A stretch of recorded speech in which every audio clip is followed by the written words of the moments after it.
यानी नरेंद्र मोदी और अमित शाह एक तरफ, दूसरी तरफ योगी आदित्यनाथ। इन लोगों के दरमियान जिस तरह से मनमुटाव नज़र आ रहा है, इस पर हम बाद में बात करेंगे। लेकिन अभी जो दो डेवलपमेंट उत्तर प्रदेश की सियासत में देखने में आए हैं, जिसको लेकर सोशल मीडिया पर बहस तेज़ हो गई है। एक जतिन प्रसाद की बीजेपी में ज्वाइनिंग और दूसरा चीफ इलेक्शन कमिश्नर का अपॉइंटमेंट। ये दो बड़ी खबरें हैं। कल जिस तरह से चीफ इलेक्शन कमिश्नर को अपॉइंट किया गया, इसके बारे में पूरा तफसील से मैं बताऊंगा। और साथ ही जतिन प्रसाद का जो मामला है, अभी थोड़ी देर पहले ही उन्होंने दिल्ली में बीजेपी को ज्वाइन किया है।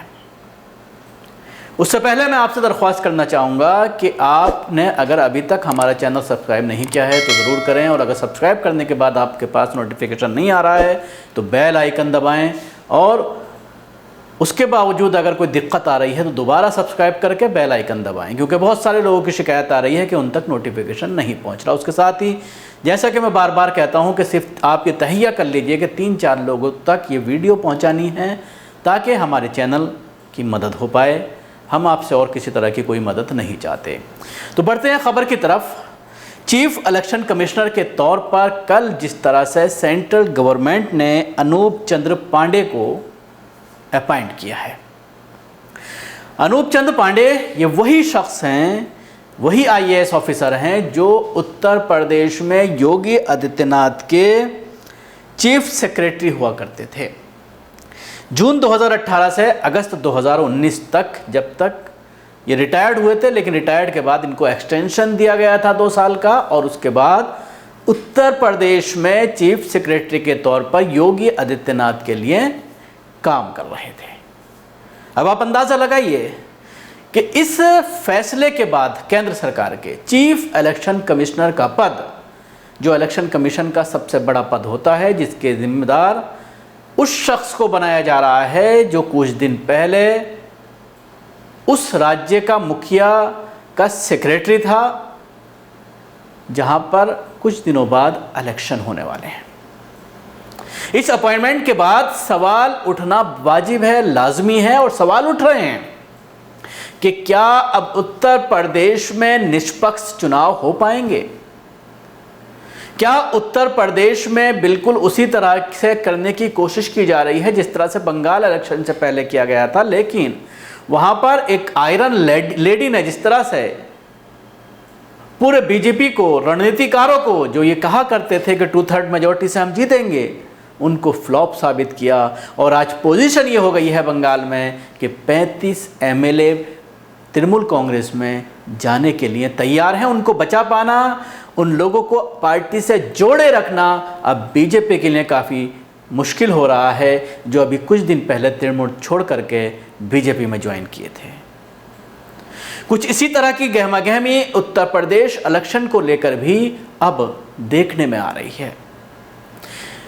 इलेक्शन कमिश्नर का अपॉइंटमेंट, सोशल मीडिया पर इसको लेकर जिस तरह के एतराज़ात आ रहे हैं, जिस तरह से लोग कमेंट्स कर रहे हैं, जिस तरह से आरोप लगाए जा रहे हैं अनूप चंद्र पांडे जी पर कि पांडे जी को उत्तर प्रदेश जिताने के लिए इस पद पर बिठाया गया है। क्योंकि पहले ये बात सामने आती थी कि कहीं ना कहीं मशीनों से खिलवाड़ किया गया है, लेकिन जिस तरह से बंगाल में ये देखने में आया कि ममता बनर्जी को पहले जीता हुआ डिक्लेयर कर दिया गया, उसके बाद कुछ वोटों से उनको हारा हुआ डिक्लेयर किया गया। बिहार में जिस तरह से देखने में आया कि दर्जन भर सीटों से ज़्यादा ऐसी सीटें थीं जो बहुत ही कम मार्जिन से बीजेपी या जेडीयू ने जीती, और उसके बाद जिस तरह के आरोप लगाए गए कि बीजेपी ने कुछ ना कुछ खेल किया है, यानी अब मशीनों के बजाय कुछ इस तरह का मैनिपुलेशन किया जा रहा है। उन वोटों को अमान्य करार दिया जाता है जो पोस्टल वोट होते हैं, जिससे ये लगता है कि पोस्टल वोट जो हैं वो इनके ख़िलाफ़ जा रहे हैं, तो उनको अमान्य करार दिया जाता है, उनको बेकार मान लिया जाता है, जिसकी वजह से कुछ 100 वोटों से 15-20 सीटें जीत ली जाती हैं ताकि सरकार बनाई जा सके। इसी तरह से बिहार में हुआ। तो सवाल यही खड़ा हो रहा है कि आखिर जो एक संवैधानिक पद है, चीफ इलेक्शन कमिश्नर का एक बड़ा पद है, जिसमें किसी ऐसे शख्स को नहीं बिठाना चाहिए जिसका डायरेक्ट किसी पार्टी से, किसी राजनेता से जुड़ाव रहा हो।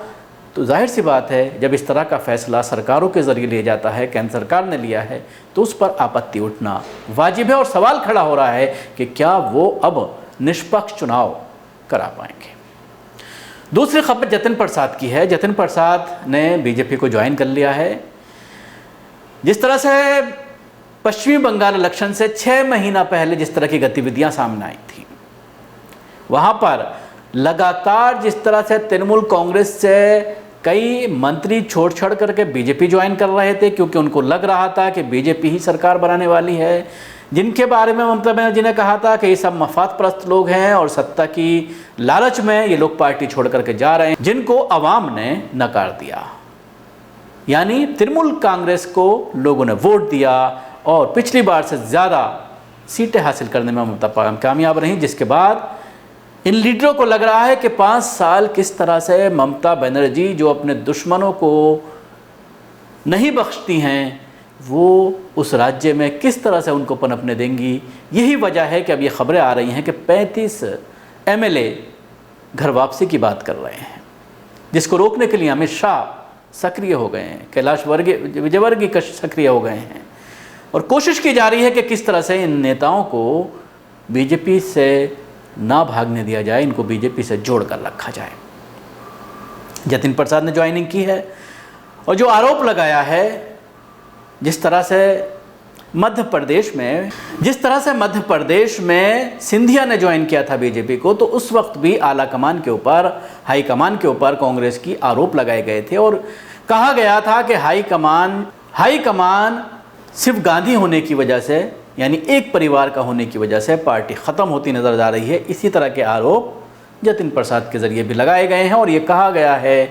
लेकिन इसके साथ ही ये सवाल खड़ा हो रहा है कि अभी कुछ दिन पहले ब्राह्मणों को लेकर एक इन्होंने संस्था बनाई थी। अब उस संस्था का क्या होगा, जहाँ पर ब्राह्मणों को पूरी तरह से योगी आदित्यनाथ पिछले 5 साल में साइडलाइन करते हुए नज़र आए हैं और ब्राह्मण वोटर पूरी तरह से योगी आदित्यनाथ से नाराज़ है। तो क्या इनके पार्टी ज्वाइन करने के बाद बीजेपी से जोड़ पाएंगे ब्राह्मण वोटों को, या जिस तरह से उत्तर प्रदेश में ठाकुरों का बोलबाला है, योगी आदित्यनाथ पूरी तरह से हर जगह ठाकुरों को सेट कर रहे हैं, लगा रहे हैं, चाहे वो थानों की बात हो या और पोस्टों की बात हो, तो ऐसे में ब्राह्मण वोटर पूरी तरह से नाराज़ है, जाट वोटर पूरी तरह से नाराज़ है। तो क्या ब्राह्मणों को जोड़ पाने में जतिन प्रसाद कामयाब होंगे?